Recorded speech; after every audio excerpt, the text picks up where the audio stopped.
Jayong Vishnupad Paramhansha Paribrajukacharya Ashtottara Shatu Shri Srimad Abhay Charana Aravinda Bhakti Vedanta Swami Prabhupada Ki Jai Ananta Koti Vaishnav Vrinda Ki Jai Namacharya Shila Haridas Thakur Ki Jai Prem Se Kaho Shri Krishna Chaitanya Prabhu Nityananda Shri Advaita Gadadhar Shivasadi Gaur Bhakta Vrinda Ki Jai Shri Shri Radha Krishna Gop Gopinath Shyam कुंड राधा कुंड गिरि गोवर्धन की जाय श्री वृंदावन धाम की जाय श्री मथुरा धाम की जाय श्री जगन्नाथपुरी धाम की जाय श्री मायापुर नवद्वीप धाम की जाय गंगा माई की जाय जमुना माई की जाय भक्ति देवी की जाय तुलसी महारानी की जाय हरिनाम संकीर्तन की जाय समवेत भक्त वृंद की जाय गौर प्रेमानंदे हरि हरि बोल.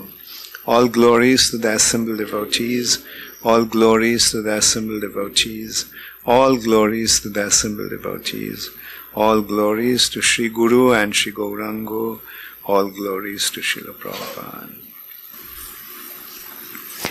Hare Krishna. So everyone is nicely situated. Very good. We all also very happy to have you all here. We, on behalf of all the devotees of Day1 ISKCON, we welcome all of you. Thank you. Hare Krishna. So, for today and next few days, we decided to have some special verses for our Srimad Bhagavatam class. We decided to discuss on Prahlad Maharaj's instructions to his demoniac schoolmates, which is the 7th canto, 6th chapter of Srimad Bhagavatam. I'll first read the summary and then I'll go to the... and Maharaj, until what time the class will go on? Prashad 9 o'clock. Anyway, I'll try to finish it by 8:30 so that Prashad will be ready. So I'll first read the summary of this chapter by Srila Prabhupada. This chapter describes Prahlad Maharaj's instructions to his class friends. In speaking to his friends, who are all sons of demons, Prahlad Maharaj stressed that every living entity, especially in human society, must be interested in spiritual realization from the beginning of life. When human beings are children, they should be taught that the Supreme Personality of Godhead is the worshipable deity for everyone. One should not be very much interested in materialistic enjoyment. Instead, one should be satisfied with whatever material profits are easily obtainable. And because the duration of one's life is very short, one should utilize every moment for spiritual advancement. One may wrongly think, in the beginning of our lives, let us enjoy material facilities, and in old age, we may become Krishna conscious. Such materialistic thoughts are always useless, because in old age one cannot be trained in the spiritual way of life. Therefore, from the very beginning of life, one should engage in devotional service. Shravanam Kirtanam Vishnu. This is the duty of all living entities. Material education is infected by 3 modes of nature. But spiritual education, for which there is a great need in human society, is transcendental. Prahlad Maharaj disclosed the secret of how he had received instructions from Narad Muni. By accepting the lotus feet of Prahlad Maharaj, who is in the parampara succession, one will be able to understand the mode of spiritual life. In accepting this mode of activity, there is no need for material qualification. After Prahlad Maharaj's class friends had listened to Prahlad Maharaj, they inquired how he had become so learned and advanced. In this way, the chapter ends. So, the first verse, Om Namo Bhagavate Vasudevaya. Om Namo Bhagavate Vasudevaya. Om Namo Bhagavate Vasudevaya. Narayanam Namaskritya Naranchaiva Narottamam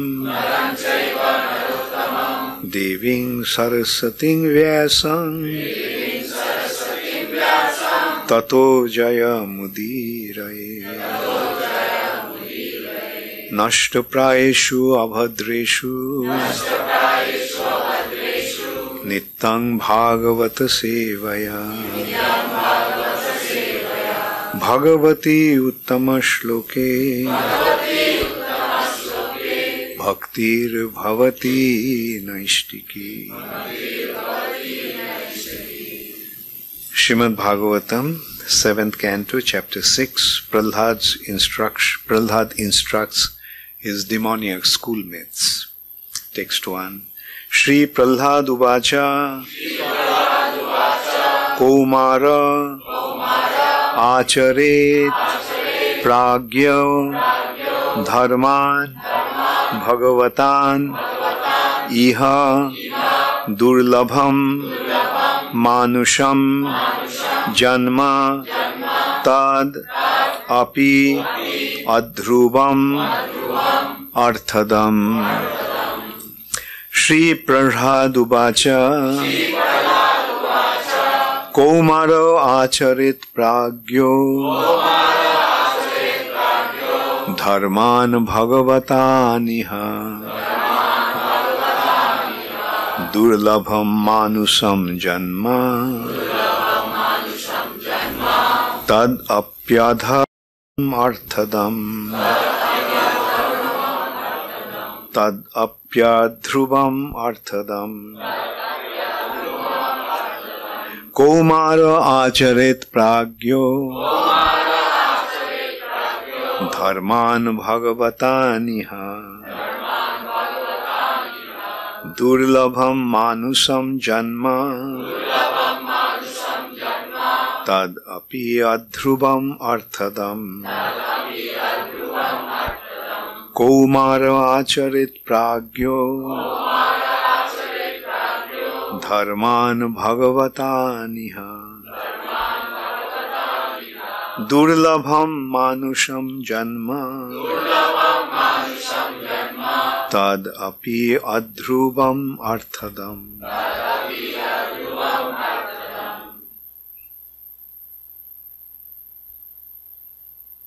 Omarat Acharet Pragyo Dharman Bhagavatam Durlabham Manasam Janma Tadapi Adhruvam Arthadam.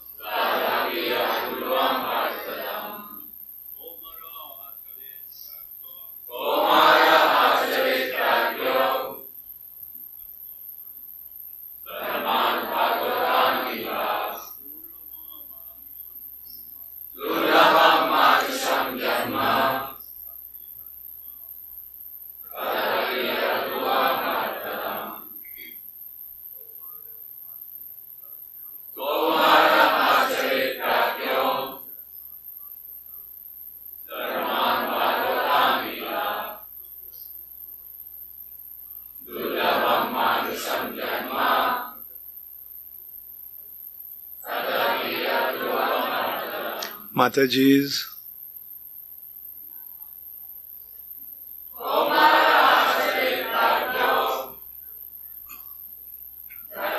Bhagavatam Durlabham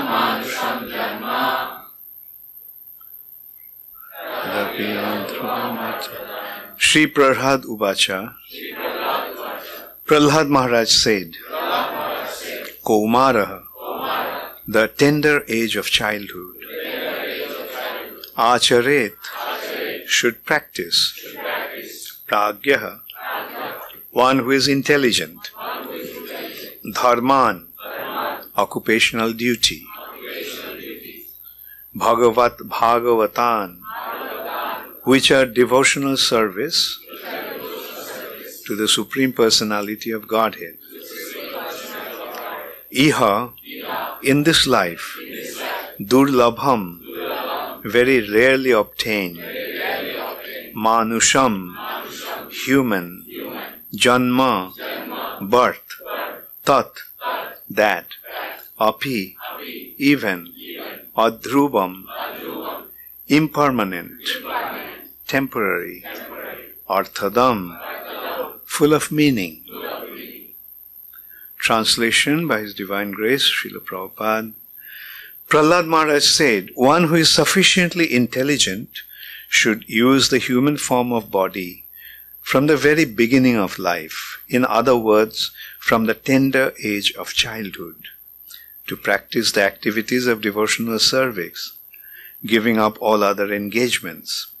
The human body is most rarely achieved, and although temporary like other bodies, it is meaningful because in human life one can perform devotional service.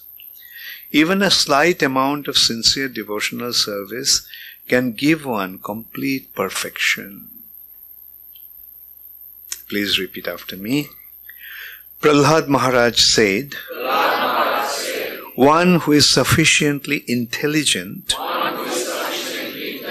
should use the human form of body from the very beginning of life. In other words, from the tender age of childhood, to practice the activities of devotional service, giving up all other engagements. The human body is most rarely achieved. And although temporary like other bodies, it is meaningful because in human life one can perform devotional service. Even a slight amount of sincere devotional service can give one complete perfection. Purport by Srila Prabhupada. The whole purpose of Vedic civilization and of reading the Vedas is, I'll read it again. The whole purpose of Vedic civilization and of reading the Vedas is to obtain the perfect stage of devotional service in the human form of life. According to the Vedic system, therefore, from the very beginning of life, the brahmacharya system is introduced so that from one's very childhood, from the age of 5 years, one can practice modifying one's human activities so as to engage perfectly in the devotional service. As confirmed in Bhagavad Gita 2:40, Salpam appasya dharmasya trayate mahato bhayat. Even a little advancement on this path can protect one from the most dangerous type of fear. Modern civilization, not referring to the verdicts of the Vedic literatures, is so cruel to the members of human society that instead of teaching children to become brahmacharis, it teaches mothers to kill their children even in the womb on the plea of curbing the increase of population. And if by chance a child is saved, he is educated only for sense gratification. Gradually throughout the entire world, human society is losing interest in perfection of life. Indeed, men are living like cats and dogs, spoiling the duration of their human lives by actually preparing to transmigrate again to the degraded species among the 8,400,000 forms of life. The Krishna consciousness movement is anxious to save human society by teaching people to perform devotional service, which can save a human being from being degraded again in animal life. As already stated by Prahlad Maharaj, Bhagavad Dharma consists of Shravanam, Kirtanam Vishnu, Smaranam Padasevanam, Archanam Bandhanam Dasyam, Sakhyam Atmanivedanam. In all the schools, colleges and universities and at home, all children and youths should be taught to hear about the Supreme Personality of Godhead.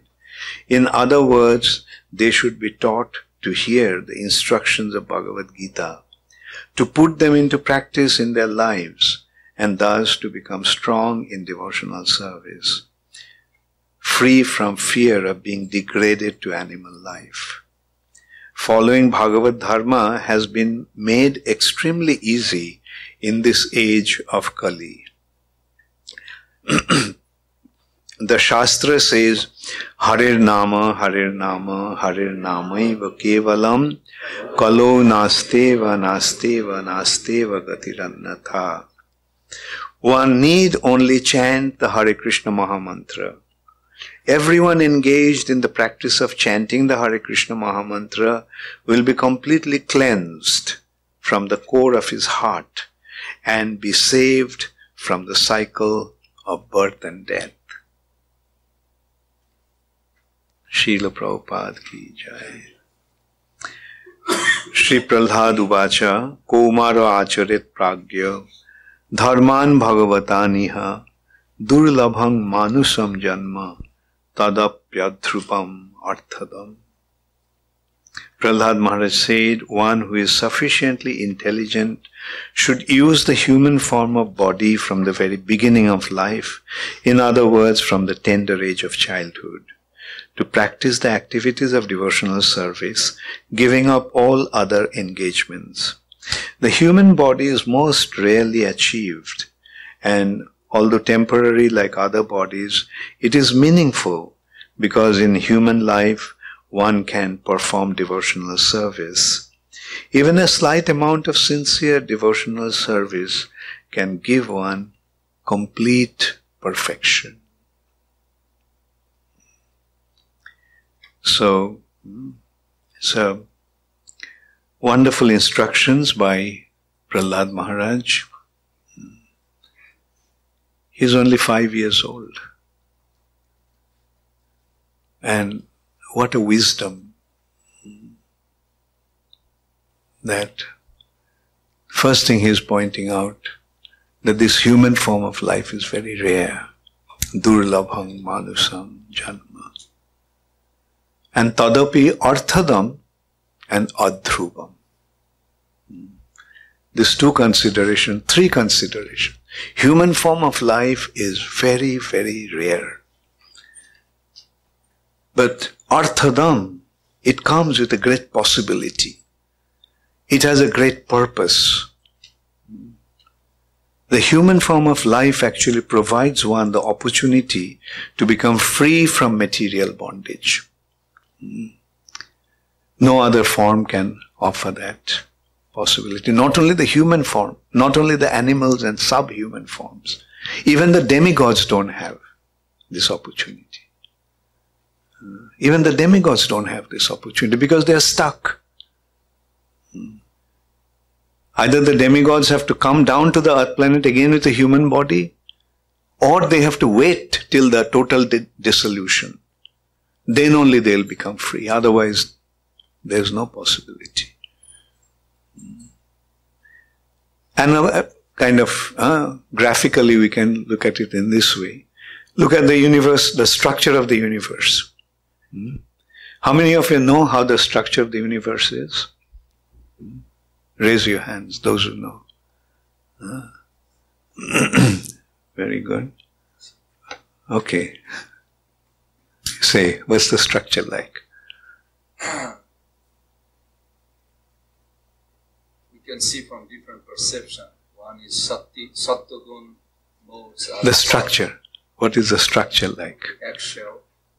Okay, then? And within the shell, there are different layers. And in the middle of the layer is divided into three. Middle planetary system, higher planetary system, and lower planetary system. Very good. Okay, the general structure is 14 planetary systems. Every universe has that. 14 planetary systems. And out of the 14 planetary systems are 7 upper planetary systems and 7 lower planetary systems. Like the upper planetary systems are the region where sunlight prevails. Those areas are lit up by sun's rays. And the lower planetary systems, sun rays do not enter there. Okay, now if we look at it, like look at a structure, I mean, we have many multi-storied buildings now. What to speak of 14 stories? Now we have about practically 140 stories buildings. Okay, let's consider a 14-story building. This 14-story building has 7 stories above and 7 stories below, basement. So graphically we can consider that's the structure. 7 upper stories and 7 lower. And basements are the areas where the sunlight doesn't enter. And all the other 7 floors get the sun's light. Now, if you want to get out of this multi-storied structure, where from will you get out? Ground floor. Ground floor. And in this structure, the ground floor is the Earth planet. Above Earth planet, there are 6 planetary systems. This is Bhurloka, above that is Bhubarloka, Swarloka, Maharloka, Janaloka, Tapoloka, and Satyaloka. And there are 7 lower planetary systems, those who are known as Patala Lokas. Tal, Atal, Bital, Shutal, Mahatal, Rasatal, Mahatal, Talatal, Rasatal, and Patal. Now you consider the universal structure is like that, and if somebody wants to get out, where is he going to get out from? Earth planet, the ground floor. So even if one is, now you consider, the demigods, those who are in the upper planetary systems, in order to get out of this universe, they have to come down to the Earth planet.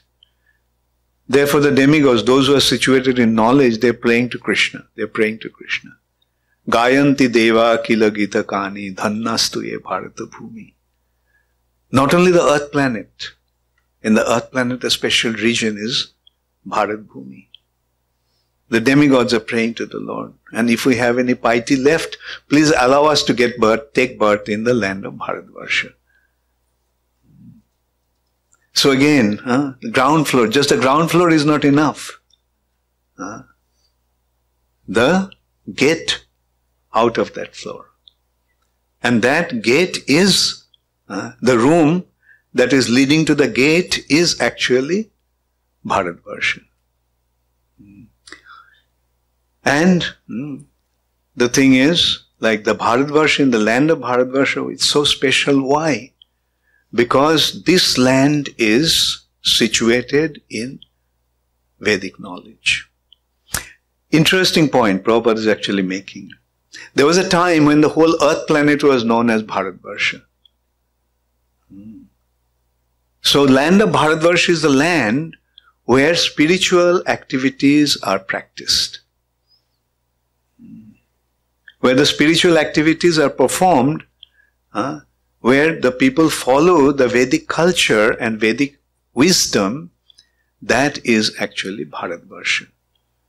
And Prabhupada pointed out, Prabhupada's wisdom is so profound actually, and his perception is so clear. He's pointing out that there was a time, okay, we may not recognize that at one time the whole earth planet was Bharatvarsha. We may not accept that. But at least we know that Bharatvarsha, the extent of Bharatvarsha, the land of Bharatvarsha stretched all the way up to Persia, Iran, in the west, and in the east, Java, Sumatra, Bali, Borneo. You go to Indonesia and you can still see the Indian culture is being practiced. Although they are Muslims, they are performing Ram Leela. And I heard that the main Ram Leela that is enacted there, the king's daughter, Muslim king's daughter the princess actually plays the role of Sita. So that is how this culture was prevailing in those areas at one time. And now we saw, the last way we saw, Bharatvarsha shrank, divided to Pakistan and India. And today Bharatvarsha is actually not existing. Today the land has become either India or Hindustan, not Bharatvarsha. Bharatvarsha is the land where people are situated in the light of knowledge. People are situated in the light of knowledge, transcendental knowledge. Now we can see, like it's Srila Prabhupada who is actually creating Bharatvarsha on this planet again. This is Bharatvarsha. And you all are Bharatbashis, irrespective of where you have taken birth. Whether you're coming from Indian background or not, it doesn't matter. Those who are cultivating the spiritual wisdom, they are actually Bharatbashis. So in one hand we can say the real Bharatvarsha today is ISKCON and ISKCON centers around the world. And a time will come when all over the world, in every town and village, this Krishna consciousness will be practiced. Now what will be the situation of this planet at that time? It will become Bharatvarsha again. So that way we can see that we all have a very, very important responsibility. Very important responsibility. And that responsibility is to spread Krishna consciousness. Spread Krishna consciousness. And how to do that? Prahlad Maharaj is pointing out. Kaumaram acharit pragya. It's very important that we start from the very beginning of our life, this culture. Why? Because when you are young, you learn very fast. Yesterday you saw those 3 little boys recited Bhagavad Gita. How many of you have memorized the Bhagavad Gita chapters? Very few, excepting the mother of those children probably. And then you try to, when you grow up, I'm sure you try to memorize verses. So many people complain. So many devotees complain. Guru Maharaj, I am trying to memorize verses. I can't remember. Of course, my answer to that is, do you remember the Hare Krishna Mahamantra? If you can at least remember that, you have achieved your perfection. Remember that. You don't have to memorize all the verses. If you cannot. If you can, yeah, sure, go ahead and do it. Prabhupada wanted us to quote verses. Not like a parrot, but with understanding. Apply the verses and elaborate the meaning. Just like this verse, Kaumaram acharet pragya, dharman bhagavataniya. Like when you preach, when you speak to people, if we quote this verse, it will have more impact. It will have more substantial effect. So that's why it is important to memorize verses.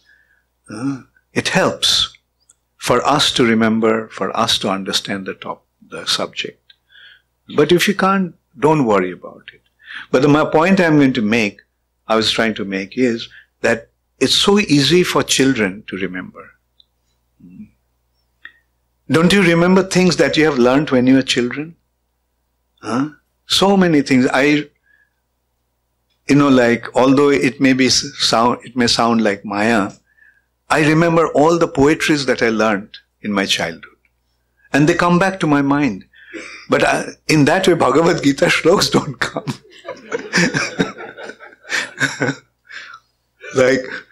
Because, you see, it's like a new tape recorder. The recording head of the tape recorder in a new tape functions very well. But as it keeps on functioning, the head wears out. And then the recording is not that clear. So when you're young, your recording head is very, very sharp. So anyway, unfortunately, we couldn't become engaged in our childhood in Krishna consciousness. But parents, make it a point to give Krishna consciousness to your children. They'll listen to you. At least you can rest assured that, I'm sure the parents have noticed the children, say up to the age of 10, they're quite obedient.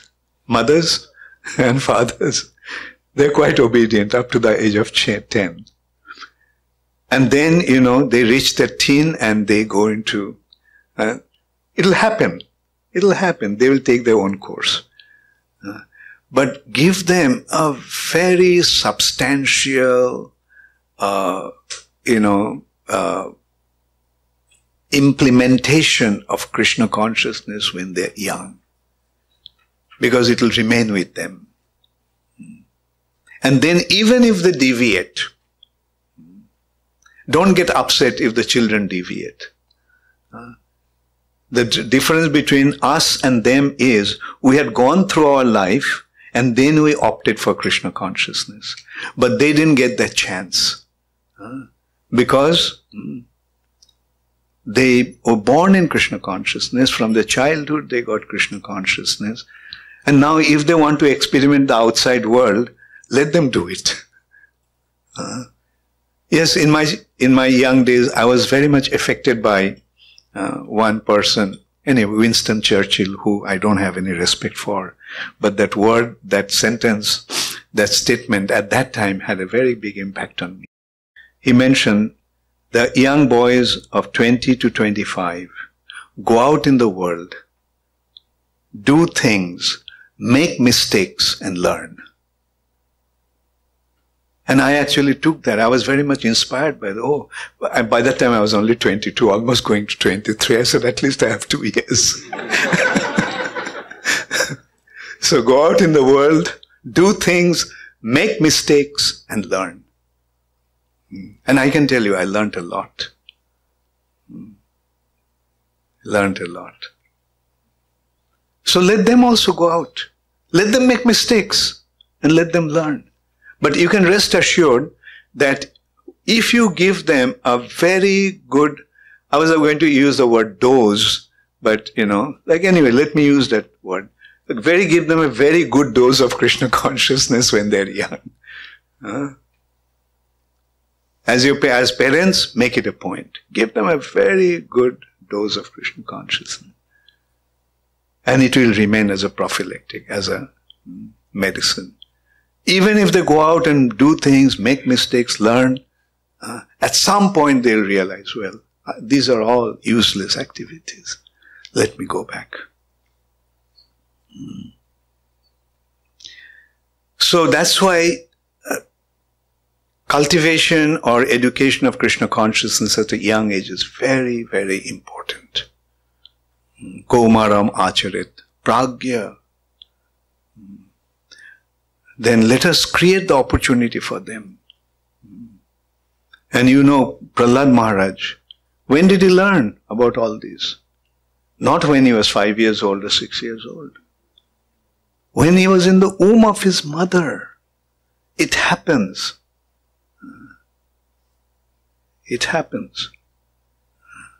In the womb of the mother, the child is completely connected to the mother. And whatever the mother is thinking is being affected. Whatever the mother is perceiving, mother is going through, the child will be affected by that. Like not only Prahlad Maharaj, we know of Abhimanyu.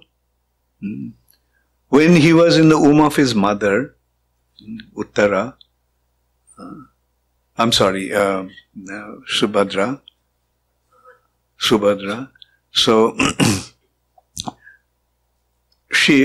he was listening. Subhadra was listening to Arjun how to enter into Chakrabuha. And Abhimanyu, being in the mother's womb, heard and remembered. But then mother fell asleep. Arjuna was telling how to come out, but she fell asleep, so she couldn't hear. So Abhimanyu knew how to enter into the Chakravyuha, and he didn't know how to come out. So this is how we can see that the children in the womb of the mother become affected by the mother's thoughts, mother's perceptions. What to speak of mother's mentality. Often the children take to the mother. The way the mother, we have noticed, when the mother is pious, the children become pious. So these are all scientific understanding. And how unscientific the world has become today. As Prabhupada is pointing out, instead of giving them Krishna consciousness, what to speak of their childhood, in the children's childhood, a person's childhood, but they're killing the children in the womb. The mothers are killing their children, and they are being justified. Oh, these children are nothing but a lump of flesh. Don't worry. And so you're a meat eater. So what does a lump of flesh mean? Because they're meat eater, to them a lump of flesh doesn't mean anything, so get rid of them. Actually, the point came up recently. There was an interview here only in Orlando, before I left last time. In the radio, the person was asking me what was my take on abortion. And my straight answer was, it's killing. Abortion is killing. Then he came up with a counter question, but they say that up to 7 months, he is not alive. I said, no. When the sperm enters into the ovum of the mother, life begins.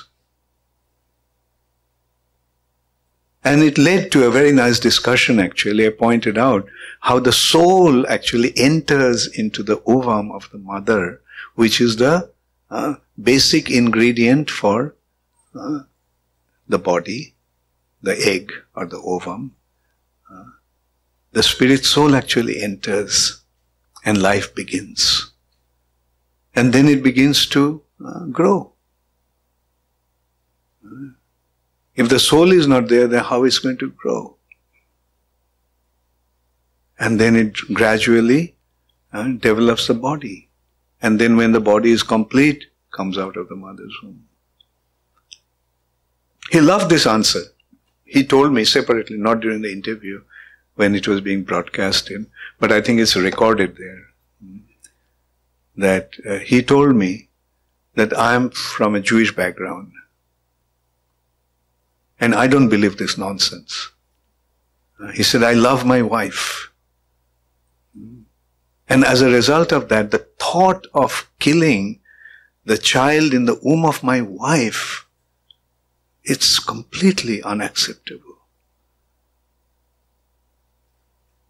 And I could see that when he was saying that I love my wife, practically tears came to his eyes.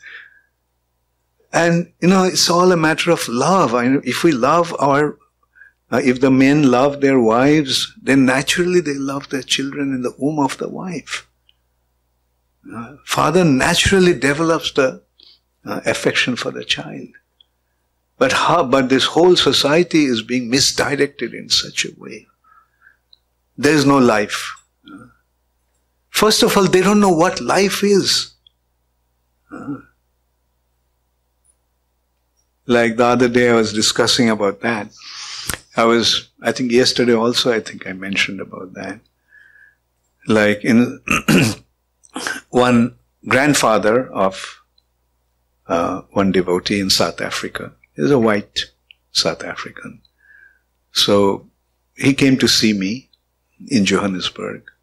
And in course of our discussion, when I mentioned that there is soul in other living entities, he couldn't accept it. He said, no, only human beings have soul. And then it took me about half an hour to explain to him, and he accepted at the end. I pointed out that life is due to the presence of soul. Because the soul is there, therefore, it is a living entity. And I asked him, does an animal have life? Is it living? He accepted. Is a bird living? Is a reptile living? Is a tree living? Are they alive? To accept it. Then I said, what makes them alive? The presence of the soul. The point is, because what they were informed about the soul, they developed this. The misconceptions about the soul made them to develop this misconception. And intelligent people can accept it, can understand that. Like life comes from life. Life is due to the presence of the soul. And the soul's acceptance of a new body depends upon other living entities. It's only a living apple tree that gives an apple. Will a dead apple tree ever generate an apple? It's a living apple tree gives an apple, and inside that apple there are seeds. And in the seeds there are possibilities of other apple trees. Reproduction of apples. Apple trees. Similarly, reproductions of birds, reptiles, in eggs. It is the union between a male reptile and a female reptile produces the egg. And the egg has the possibility of other reptiles. Through the eggs, the reptiles are generated. But in the human being, it's through embryo. It develops, and the animals also. So that's how you see that if we give people the proper informations, then they understand, intelligent people understand. And that's why we have a responsibility to present it in an intelligent way. Maybe the scientists don't understand or recognize, because they are hell-bent on one thing. There is no soul, there is nothing called spiritual world, there is nothing called God. That's, the scientists' very basic premise. They can't, they say it is a known fact that if a scientist accepts the existence of God, he is not considered to be a scientist anymore. Isn't it? Maybe you are a scientist. You can give us some input on that. As a scientist, can you accept the existence of God? No, I'm not talking about a devotee. I'm talking about a scientist. No, the answer is no. According to that science, according to modern science, God is dead. God is dead. The earlier scientists believed in existence of God. But then it came, actually there is a very nice analysis of this. The turning point was actually from the invention of clock. You see, early scientists, they all believed in God. Newton believed in God. All the others, like scientists of those days, they're simply trying to find out why things happen in a certain way. Why does apple always fall down? Why doesn't apple go up? And this is how they came to know, and they created, that made the laws. Law of gravity, law of motion, the Charles law, Boyle's law. But invention of clock, there was another consideration. The science actually developed in another way. They were trying to find the way to find the philosopher's stone that will turn any metal into gold. They wanted to find a way to make gold. And that also developed into science. And also medical science also was there. These are the various branches of science. But when it comes to physics as such, like then they created clock. How does a clock work? You wind it and it works on its own. So they considered that the creation is something like that. God, after setting the thing in motion, He left. He is not there. And it's running on its own. Nature is running on its own. So this was the first step to get rid of God. God was not needed. Okay, He's not involved. It's running everything. And it looks like that. Everything in this nature is running on its own. So God was sent in exile. And then the assassins went and killed God. Now God is dead. And now God doesn't exist. There's nothing called God. And they're coming up with all kinds of fantastic theories. Just last evening in our discussions, we just also discussed about that. That theory is not science. Theory cannot be accepted as science. Only when the theory is proven by experimental verification, then only a theory can be accepted as science. Like they're saying theory of organic evolution. Like it's a theory, but today the theory has become more than law. Everyone is believing in that and everything is depending on that. Theory of organic evolution. Big Bang theory. These are why theories are accepted as law. You haven't proven that. Science means you have to prove it. So if you haven't been able to prove it, Prabhupada used to make the challenge all the time. All the chemicals are there and technologically you have made so much development that you can create any temperature and you can create any pressure. So if it is a certain temperature and pressure, all of a sudden matter turned into life, prove it. Prove it. Show it.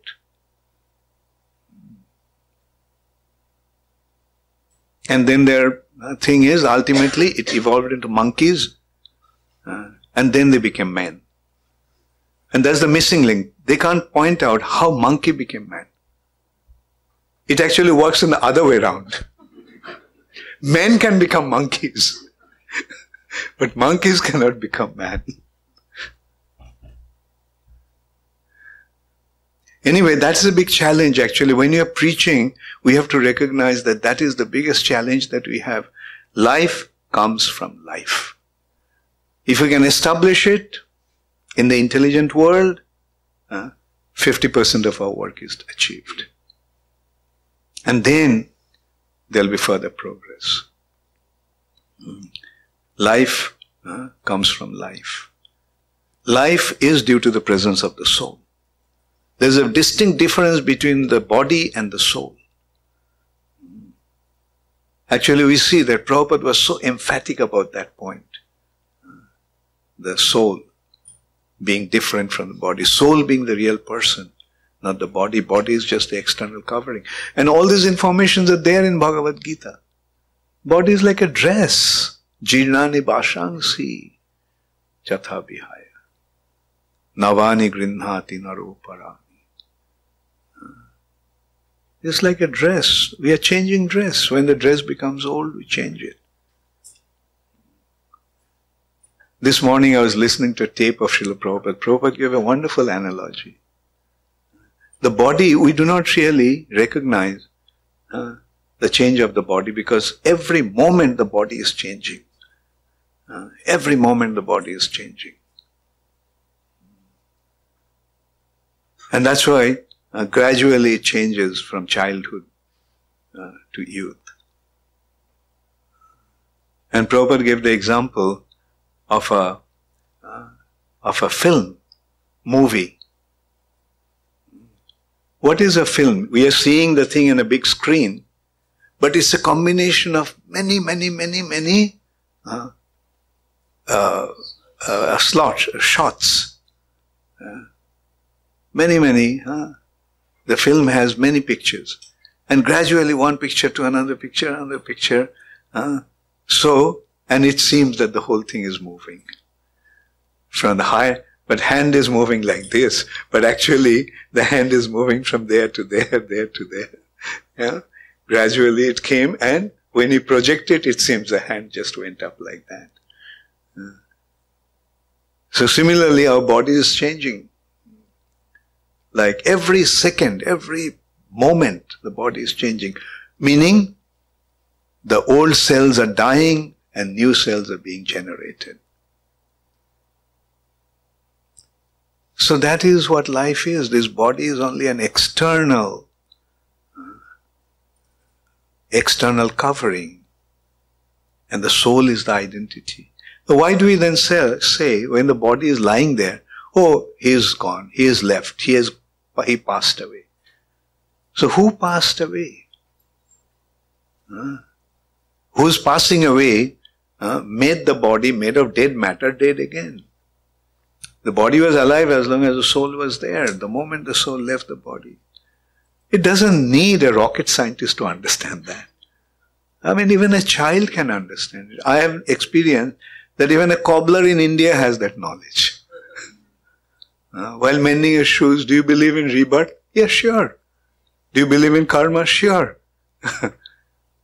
Well, do you realize that you are not this body, you are a soul? Sure. How did you know that? I don't know, but... So this is how, this knowledge is there, inherent in them. Inherent in that understanding. Like we are always saying, he passed away. Fine. He passed away. Who passed away? Let's consider that. So, the lesson is, Komaram Acharet Pragya. And then, parents actually take up the responsibility to teach your children. And in our society, we have a great need actually to create proper school, proper education system for our children.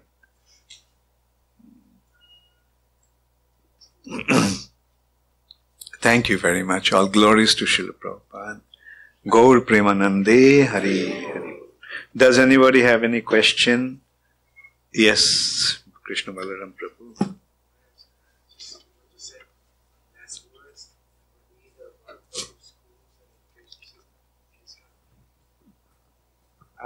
Hare Krishna. I was speaking to a devotee, actually came to visit here from Alatra, and he said to me, if Bhakti-Charu Swami wants this project to develop quickly, he just has to build a school. And he will see how he will attract many, many devotees. And you have to become the teacher there. So yes. What is the scope in the future for having a school? Yeah, right. Yeah, sure, we want to do that. We want to do that. Like for that we need to first create the facility, Like one problem is to make a school here. Like to get children from the city is a long way. So we have to have the facilities for householders to live here and their children. And we actually started in a way which did not actually ultimately materialize. Do you remember the two children, Shrikari and Manjunath? Their mother was homeschooling. So I thought that can be the nucleus. The parents first homeschooling, and then from homeschooling, get more and more parents to get involved. And that way it can be just organically develop into a schooling system. Hiring, I've noticed in Ujjain we set up a school. One major problem is that hiring teachers from outside doesn't work. It has to be devoted teachers. And especially best teachers are the parents. Especially the best teachers are the mothers for the children. Yes, thank you very much for reminding me and trying to accelerate my effort. Thank you. Any other question? Yes.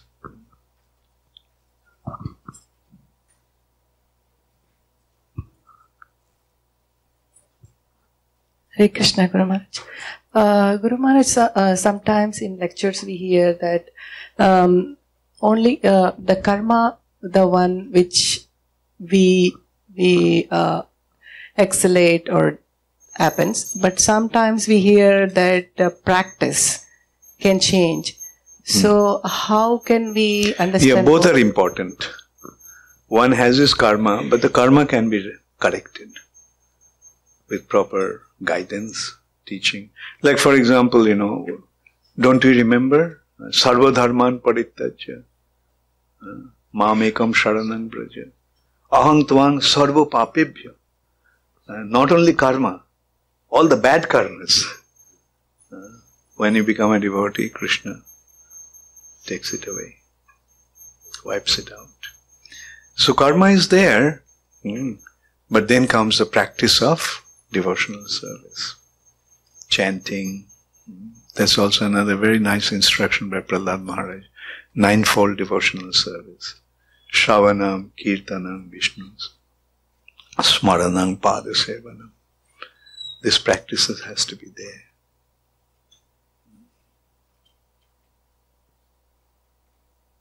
Okay. Just surrender to Krishna and it will happen. Karma will be wiped out. Yes. I have two questions. Sure. One is, Komarat Acharya Pragya, sufficient intelligence, is that means like one has to be born with that intelligence? Because as a child, how are you going to develop in that age? So obviously, previous life must be... I was just trying to figure it out. What is that sufficient intelligence? Yeah. Like it is saying that the pragya will practice it from childhood. And if he himself doesn't practice, he'll make others to practice. That is the pragya. And the one who accepts it from his childhood, we have to understand that he has a very developed intelligence. Like everybody doesn't hear what's going on, what the mother is hearing in the womb. But Prahlad Maharaj did, because of very developed intelligence. Dadami buddhi yogam tam. Another question is this slight sincere endeavor that can give the complete perfection. What is that slight sincere endeavor? Is there a calculatable... Slight means very little. Salpamappasya dharmasya trayate mahoto bhaya. Salpa means very little. Very little practice of this process can free one from the cycle of birth and death. Because, very little endeavor is proper surrender. If you surrender, then Krishna will take care of the rest. You surrender to Krishna, and Krishna will do the rest. You are saying the key point is surrender. But I was thinking like if somebody say, I practiced 20 years, Is that enough? Salpam or not? Okay, ask yourself how much you have surrendered. So that's the key. Surrender is the key. Like, in that way we can consider you are 10% surrendered, then what will happen? There will be 10% return, right? 50% surrendered. So, je jatha mang prapaddante tangs tathaiva bhajamma. The way you surrender, accordingly Krishna will reciprocate. 100% surrendered, Krishna is okay. 100%. Alright? Yes? Hare Krishna Maharaj. Thank you for the class. I was just thinking, you mentioned about how young children their intelligence is at a level when they're younger that they can absorb things easily. So I was just thinking, how can we, in Krishna consciousness, with our preaching, make it easier for older generations or older people to take to Krishna consciousness and understand the philosophy? Yeah. Well, preaching is, of course, the best way, make them understand. But if they don't, just give them Krishna Prasad. If they're that hopeless, just give them Krishna Prasad and hope for the best. And the Prasad works. Prasade sarva dukkhana mahanija prasad pujayate. Prasad has its effect. Okay. Thank you, Maharaj, for the nice class. 2 questions, Maharaj. You're giving a very good analogy of that building, right, Maharaj? So you said that from the ground floor we can get out.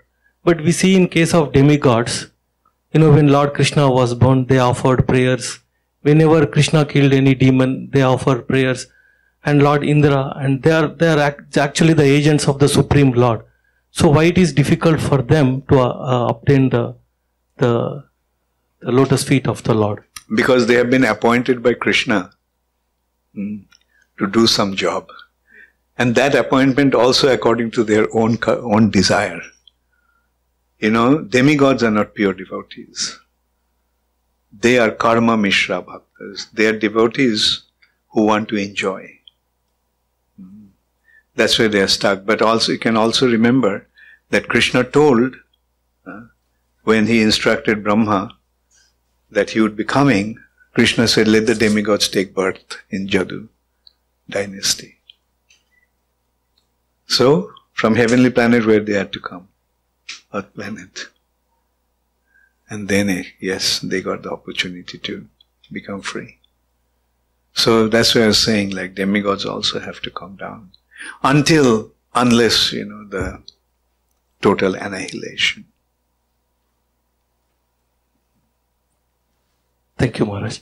Maharaj, one more question is like, Manusham, right? It is Durlabham. And what are the other 2 explanations, Maharaj, that you are saying 3 points?